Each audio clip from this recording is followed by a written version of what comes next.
Los ingentes problemas editoriales que han creado estos escritos, los meandros y repeticiones de un pensamiento que, sin embargo, no pierde un norte, de una honradez a prueba de prejuicios, hace difícil su seguimiento.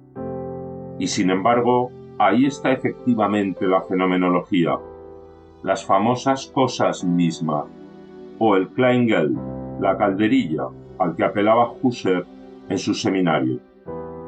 Esta diversidad y desfase de textos ha condicionado la recepción de la fenomenología estos 100 años.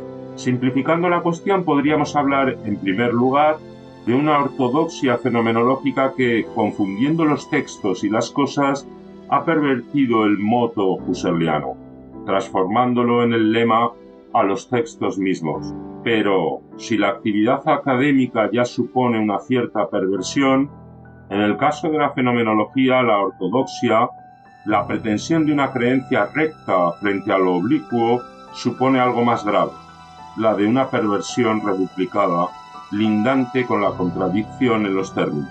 En segundo lugar, la fenomenología, por la radicalidad de sus planteamientos aparentemente científicos, ha significado un estímulo que, de modo oportunista, ha sido aprovechado por numerosos filósofos a lo largo del siglo. Es el caso de Heidegger, de Sartre, de Derrida, de Merleau-Ponty y otros muchos. Es un fenómeno menos en el caso de Heidegger, aunque está la intermediación de Beaufret, especialmente francés. En tercer lugar, y por motivos que tienen que ver con el nivel de análisis en el que se instala la fenomenología por su implantación hipercrítica, hay que denunciar una curiosa deriva teológica, cuyo representante más caracterizado es Emmanuel Levinas, pero en cuya nómina hay personajes muy apreciados, por ejemplo, por la ortodoxia del país, como Jean-Luc Marion. Y por último habría que hablar de una segunda recepción de Husserl, a partir de las investigaciones stricto sensu, y que está dando lugar a una fenomenología que podremos calificar de no estándar, puesto que la fenomenología escolar carece de interés o redundante fuera del ámbito de la academia, digamos algo del grupo del contagio oportunista. Un comentario de Levinas centra muy bien este fenómeno. Dice en su libro más importante de 1974, Autrement qu'être ou au-delà de l'essence, nuestros análisis reivindican el espíritu de la filosofía husserliana, cuyo mensaje ha consistido en recordar a nuestra época que la fenomenología no es sino el método de toda filosofía. Nuestra presentación es fiel al análisis intencional en la medida en que restituye las nociones al horizonte de su aparición, horizonte desconocido, olvidado o desplazado ante la ostensión del objeto, ante la mirada absorbida por la noción misma. Conviene reducir lo dicho al decir más allá de su simple correlación. La gran novedad de la fenomenología ha sido reactualizar con su pareja conceptual reducción-constitución lo que siempre ha hecho la filosofía con su dialéctica regressus-progressus, pero algo tan aparentemente conocido resultó ser enormemente eficaz en las polémicas embrolladas de principios de siglo. La fenomenología resultó ser así estímulo e inspiración para muchos pensadores del siglo XX, fueran o no conscientes de ello. Se valieron de ella, pero siguieron su propio camino. Es el caso, por ejemplo, de Jean-Paul Sartre. Su trabajo básico de 1936, La Transcendance de l'ego, escrito en Berlín en 1934, mientras estudiaba la fenomenología de Husserl, es el arranque de sus trabajos sobre la imaginación y sus análisis sobre el ser y la nada de 1943. Procede Sartre, con su característica desenvoltura, a aplicar el análisis husserliano fundamental de la percepción. Ante un objeto hay una inclusión efectiva de las vivencias en las que se esboza, en mi conciencia, pero al producirse la identificación sintética de esa multiplicidad de perfiles, adumbraciones, Abschattungen, gracias a la actividad noética, el noema resultante queda incluido en mi conciencia de modo solo intencional, no efectivo. En consecuencia, el objeto aparece ante mí como es. no representado, y en los límites en los que se da. Y como quiera que nunca hay saturación intuitiva, y pese a que lo que yo efectivamente percibo son apariciones, perspectivas unilaterales, lo percibido es, de golpe, a percepción, el objeto mismo, concreto, no su representación. Ahora bien, de la misma manera que el noema es el centro de esa identidad, la trascendencia en la inmanencia, hay también, piensa Sartre, una trascendencia del ego, un yo polo, en el seno del flujo de la conciencia espontánea. Esa es justamente la oportunidad que buscaba Sartre, contraponer el ego trascendente a la autonomía de la conciencia espontánea que se autoconstituye. Y hablo de oportunismo porque ese yo trascendente, que según dice Sartre, no está ni formal ni materialmente en la conciencia, sino que está afuera en el mundo, pues es un ser del mundo como el ego del otro, se corresponde con el yo puro, el yo polo del análisis intencional estático, no ético, no emático, que es abstracto con relación al análisis intencional genético, que Husserl ya domina en los años 30 y en el que hay que integrar en el yo los hábitos, las disposiciones para percibir en determinado sentido y los sentidos intencionales sedimentados. Sartre está utilizando una fenomenología escolar, casi una caricatura en beneficio propio. Pese a las apariencias en contra, la habilidad sartriana en su operación de prestidigitación, al contraponer el yo polo abstracto de la fenomenología estática al yo mundano, con el pretexto de su nexo como yo trascendental, corre en paralelo con la contundencia germánica de Heidegger, al ignorar que el ser en el mundo ya está constituido, convirtiéndolo sin más en plataforma mundana para proceder al análisis de su sentido de ser. El giro ontofenomenológico que tiene lugar en ambos pensadores es paralelo, únicamente difieren las motivaciones. En el caso de Sartre, la reivindicación de la espontaneidad de la conciencia en la línea de la tradición psicológica francesa, y en el de Heidegger, la facticidad como experiencia de raigambre religiosa. Lo que siempre reprochó Husserl a la analítica del Dasein, pese a las apelaciones formales y solemnes de Heidegger al método fenomenológico, en el parágrafo 7, por ejemplo, de Ser y Tiempo, es su ingenuidad al tomar al Dasein como base de la indagación de su sentido de ser, en vez de indagar su constitución. Según la perspectiva husserliana, el análisis ontológico de Heidegger es tan ingenuo como los análisis científicos, y toda su hermenéutica no es sino un trabajo de elaboración simbólica, una vez supuesta ya la constitución del Dasein. Al confundir los dos planos, la reelaboración simbólica heideggeriana hace consistir su radicalidad en el arrasamiento de la tradición filosófica entera, en un proyecto de refundación originaria de la filosofía que hay que calificar de totalitario.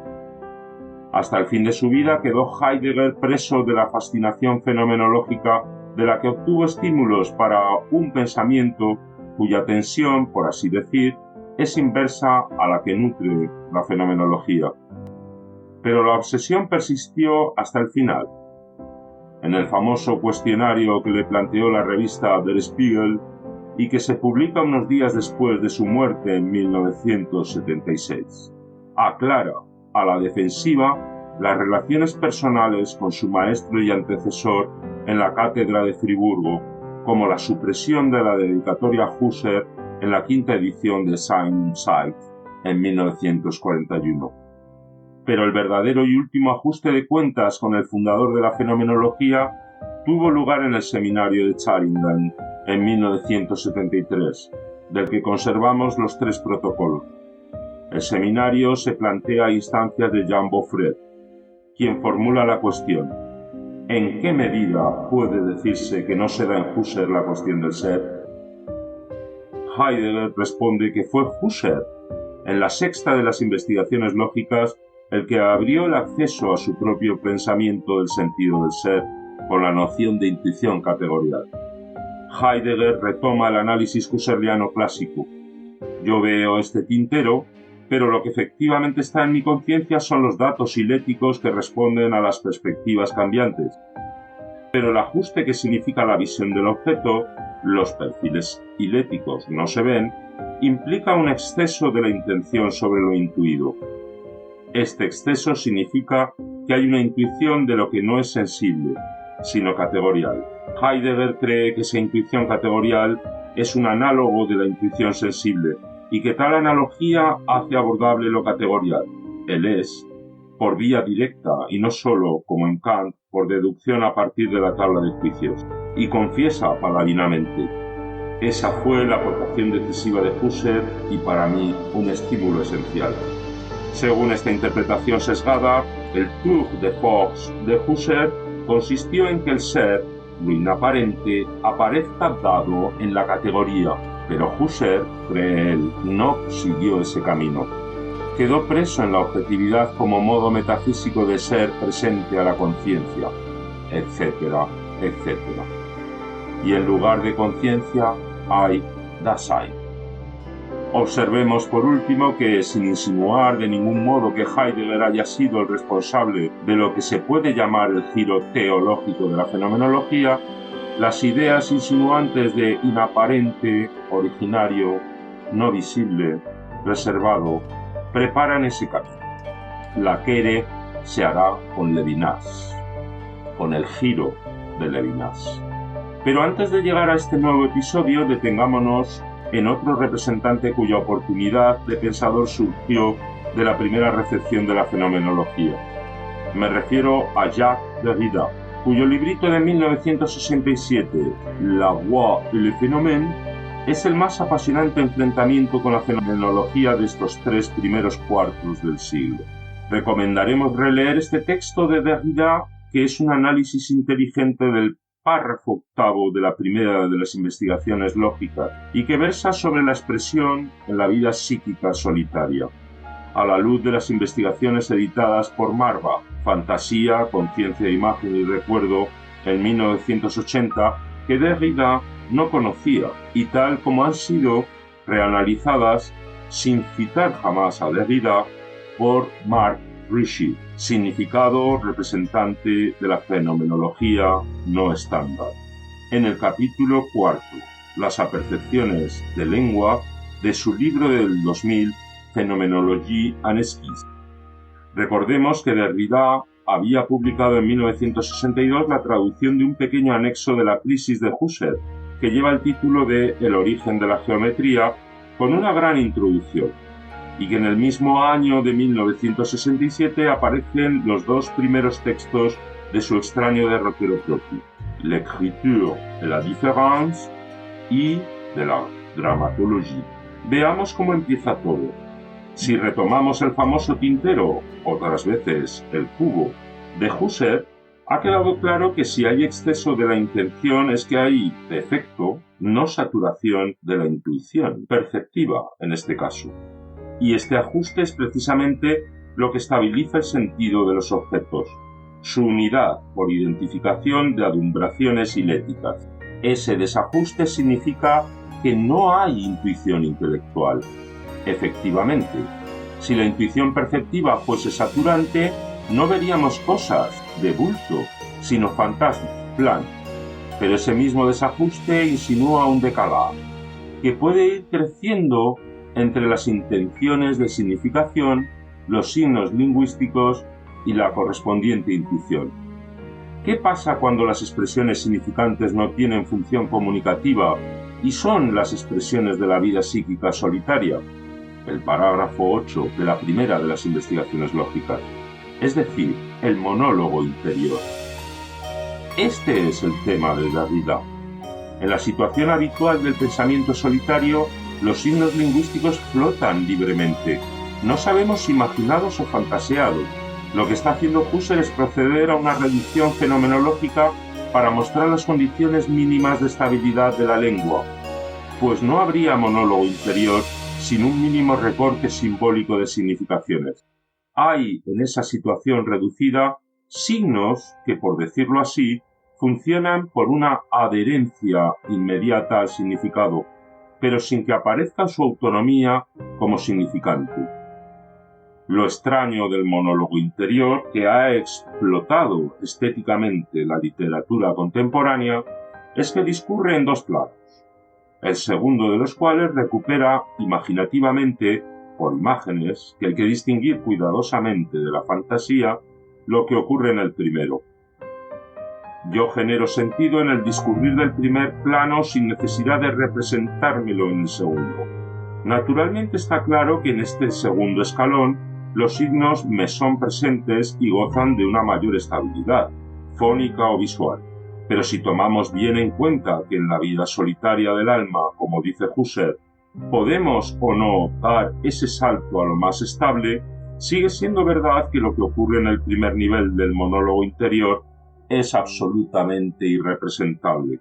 Creemos que se confirma en este ejemplo de las investigaciones lógicas lo que antes formulamos acerca de la estructura en avance de este libro, que es como una metáfora de toda la fenomenología.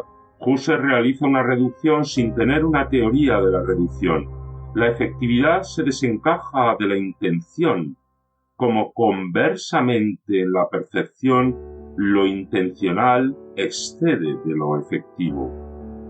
Pues bien, lo que hace Derrida en La Voix et le Phénomène es poner a Husserl contra las cuerdas justamente por este motivo. Es un recorrido sutil e implacable que desemboca en la fatal acusación metafísica de la presencia. Es imposible seguir aquí todos esos pasos. La estrategia consiste en hacer ver que al separar Husserl la expresión del índice, como quiera que el índice, la indicación, es el componente del signo que otorga sentido por diferimiento, sin estar presente, se ve condenado a una masiva presencia de lo que Husserl llama el presente vivo. Lo sorprendente es que el análisis de Derrida es correcto si nos atenemos al nivel teórico de la fenomenología en el estadio de las investigaciones lógicas, no a su ejercicio, pero que no lo es en la efectividad de las descripciones husserlianas en un libro teóricamente prefenomenológico. Ahora sí sabemos lo que Derrida no podía ver, que en esa vida reducida del monólogo interior sí que hay una presencia, en el sentido del presente vivo de los análisis de la conciencia del tiempo íntimo, cuando procedemos a una representación por imágenes de lo que hacemos, pero que en el estricto nivel de la fantasía, el primer escalón, hay presencia, pero una presencia sin presente. Puede parecer raro hablar de una presencia sin presente en la fantasía, y sin embargo es algo que todos sabemos. En el sueño, por ejemplo, nosotros vemos, sentimos, oímos, tocamos, pero no percibimos, no estamos presentes. En la temporalidad de la fantasía no hay presente. Lo cual no obsta para que de este formidable malentendido obtuviese Derrida la oportunidad de iniciar un camino de pensamiento propio, por muy discutible que a algunos nos pueda parecer. Pasemos ahora al episodio de lo que se ha llamado deriva teológica de la fenomenología, siendo su inspirador Heidegger. Es Levinas, su representante principal, con seguidores variados, todos ellos brillantes expositores, tal vez para disimular lo penoso de su discurso, por no decir lo güero. Todo parte de la pretensión heideggeriana de hacer de la fenomenología una ontología. Frente a la afirmación tajante husserliana, pues en sí la ontología no es fenomenología, la heideggeriana. No hay una ontología junto a una fenomenología, sino que la ontología científicamente rigurosa no es otra cosa que fenomenología. ¿Por qué? Volvamos al famoso desajuste de la percepción. El fenómeno no es lo que se dice del objeto, sino de las vivencias en las que el objeto aparece. La apariencia se da en la inmanencia de la vivencia y no en la aparición del objeto. La intencionalidad con todos sus mecanismos temporales, el doble flujo del surgimiento ininterrumpido del presente impresional y el flujo de la retención continuada, subsana esa distorsión. Pero si denunciamos la objetividad por concomitante de la presencia de la conciencia, como por otros motivos ha hecho Derrida, nos encontramos con que los fenómenos no nos son dados ellos mismos. Heidegger resuelve que es en ese punto donde debe quebrar la actitud natural del hombre, absorto no tanto en un mundo de objetos cuanto en un mundo de entes, y se abre la regresión al ser del ente. En Levinas, esa reconducción tiene carácter ético y nos conduce al otro. Invierte para ello la tradición filosófica, haciendo depender las cuestiones ontológicas de las cuestiones éticas. El razonamiento es altamente técnico y complejo, pero tal vez puede resumirse así. Se parte de nuevo de la situación típicamente fenomenológica en la que se constata un hiato entre la pasividad de las síntesis hiléticas y la actividad determinante e idéntica. Pero frente a la tradición filosófica general, Levinas supone que la subjetividad se distingue no tanto por su actividad intelectiva, cuanto por su sensibilidad pasiva. Es esa pasividad básica la que obstaculiza el cortocircuito racional que estabilizaba el sentido. En tal caso, la aventura filosófica del regresus consistirá en una búsqueda a ciegas desde el exceso oscuro de la sensibilidad, irreductible a la claridad de los noemas, una vez comprobada la imposibilidad del ajuste de los dos flujos temporales mencionados. Esa pasividad hilética abismal recibe en Levinas el nombre de lo inmemorial. Y es en ese fondo donde se esboza la relación ética entre la criatura y el otro, puesto que en ese plano no sólo la teleología racional husserliana, por otra parte bien discutible, sino la propia intencionalidad objetivamente no tienen nada que hacer. Es esa pasividad reduplicada de los fenómenos la que desenmascara la pura tautología de la razón y nos encamina hacia las huellas de lo radicalmente otro. Pero ese otro transmuta milagrosamente su faz, que en buena lógica debería ser, sin más, negativa, en la positividad de una exigencia de responsabilidad. Responsabilidad que es como la marca de una deuda inmemorial de la que ni siquiera somos culpables, a no ser de la pasividad inmemorial de la sensibilidad que me agobia. No hay manera de parar esa deuda sin préstamo previo alguno, por la que se desencadena una persecución en una pasión infinita de la responsabilidad. Se comprende que en tal situación lo que define la subjetividad no es ningún tipo de identidad, sino la actitud del rehén que exclama «Heme aquí». Y así siguiendo en una retórica que va transformando categorías ontológicas en términos éticos en esta versión moderna de la teología negativa a partir de la pasividad incontrolable del fenómeno. Lo curioso es que esta deriva teológica ha prosperado. Una muestra más la ofrece el fenomenólogo de la Universidad de Poitiers, Jean-Luc Marion, que codirigió con Planty-Bonjour una conocida recopilación con el título de Fenomenología y Metafísica.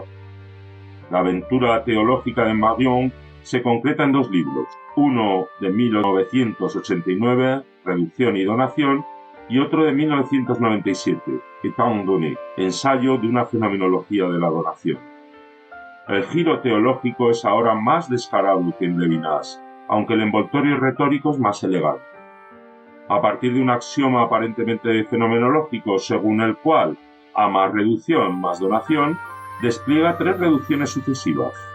Una fenomenológica, husserliana, reducción al yo trascendental, calificada de plana y que necesitaría ser radicalizada por una segunda reducción, heideggeriana, al ser del ente como horizonte de la fenomenalidad que supera la conciencia intencional. Pues esta segunda reducción es en realidad una deconstrucción de la filosofía. Y una tercera reducción, la propia de Marion, en la que, siguiendo el camino abierto por Levinas, aparece la pura forma de la interpelación. Yo me veo reducido a la pura forma de ser interpelado en cuanto tal. En la situación de interpelación nos vemos obligados a renunciar a la subjetividad absoluta y nos sentimos adscritos a la alteridad. Es una situación más originaria que el plano de la intencionalidad y que el del ser en el mundo. Por eso es una tercera y definitiva reducción en la facticidad radical que precede a toda teoría posible. Reducidos a la condición de interpelados, se nos da el don de rendirnos o sustraernos a la llamada sin condiciones y la respuesta sin constricciones, etcétera, etcétera. El libro acaba prometiendo paradojas más rigurosas y nuevas. Amenaza que efectivamente cumple en su État donné, título ambiguo en el que en más de 400 páginas se detalla la fenomenología de la donación, que culmina en una afirmación de Heidegger. El amor es el motivo de fondo de la comprensión fenomenológica. Se podría argumentar que estas extrañas derivaciones de la filosofía fenomenológica no lo son tanto si se repara en su encarnizamiento reductivo y su incapacidad de recuperación de los productos de la instalación natural, incluidos los científicos.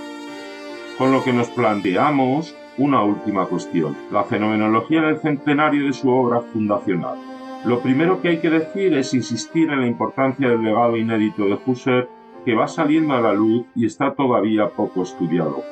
Recordemos la originalidad de los análisis sobre la síntesis pasiva de 1966, los textos sobre la intersubjetividad de 1973, sobre cosa y espacio de 1973, sobre las representaciones intuitivas de fantasía, imagen y recuerdo de 1980, sobre la teoría de la significación de 1986, los textos complementarios a la crisis de 1993, etc.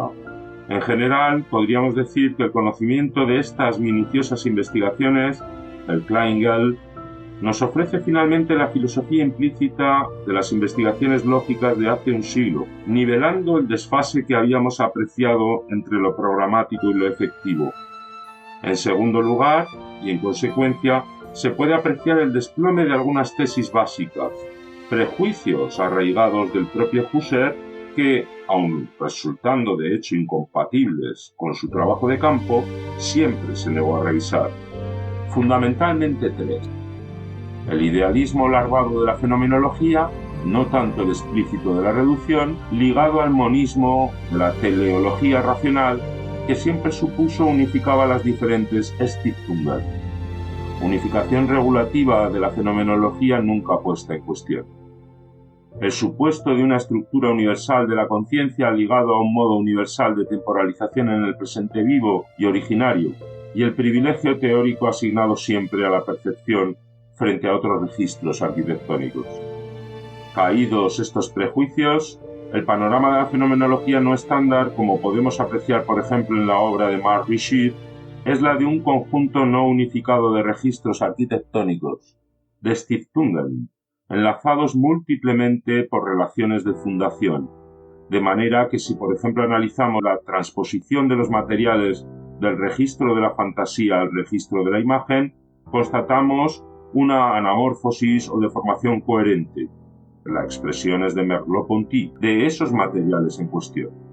Si hay una gradación de los registros con relación al más arcaico de la agilez fenomenológica, aunque solo desde la actualidad de la conciencia intencional y su temporalidad uniforme, podremos reconstruir por reducción arquitectónica los encadenamientos de fundamentaciones de los estratos y reactivar los sentidos intencionales sedimentados y sus hábitos correspondientes.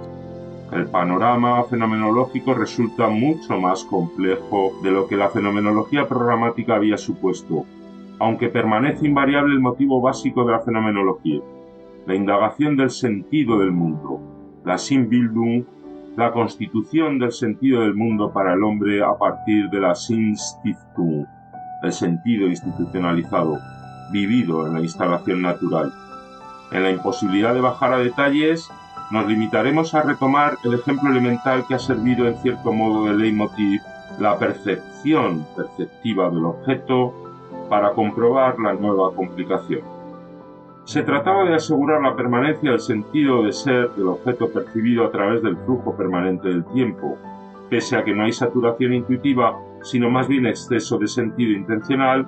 El sentimiento de saturación se produce cuando se consuma el proceso de identificación de los perfiles adumbrados y se acordan los flujos temporales del presente que resurge continuamente, y la retención igualmente continuada. Precisamente hay sentido porque no hay saturación intuitiva. Literalmente, un mundo perceptivo saturado sería una fantasmagoría sin sentido.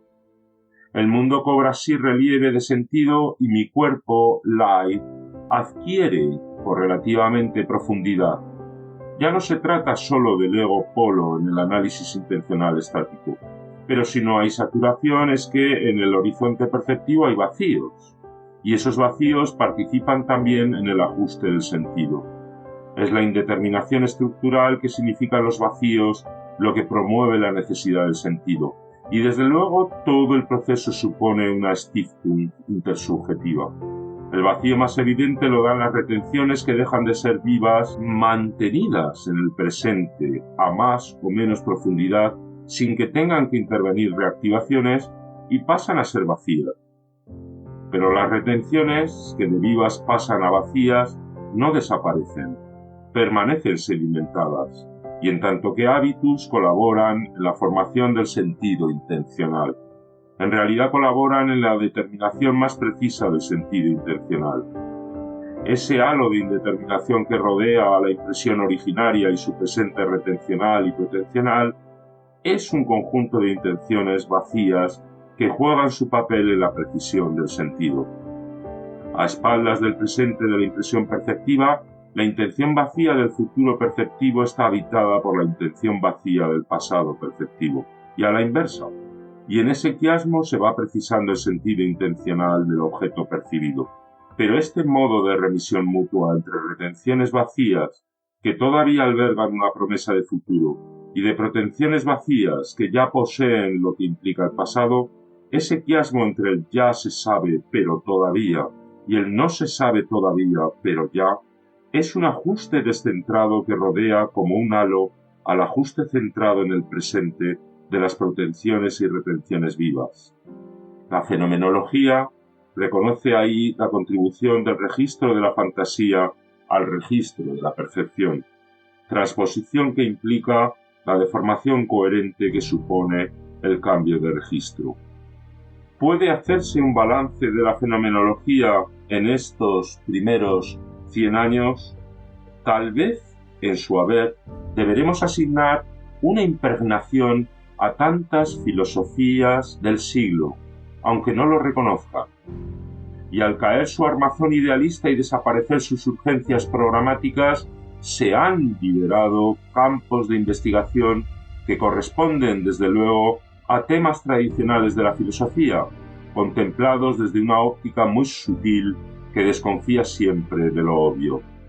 En el debe, podremos hoy por hoy su desencuentro con el factum de las ciencias y las técnicas vigentes que le otorgan un tinte fundamentalista, desde el que, por ejemplo, se permite hablar de la crisis de las ciencias europeas. En todo caso, el encarnizamiento y radicalidad de sus regresos la convierten en una indudable y extraña reserva crítica. Puede que paradójicamente no haya acabado siendo la lógica, como creía el Husserl de las investigaciones lógicas, el campo directo de aplicación de sus teorías, sino otros territorios más débiles y fronterizos, como la estética o la psicopatología, aunque, como se dice, también son importantes las batallas que se libran en estas fronteras.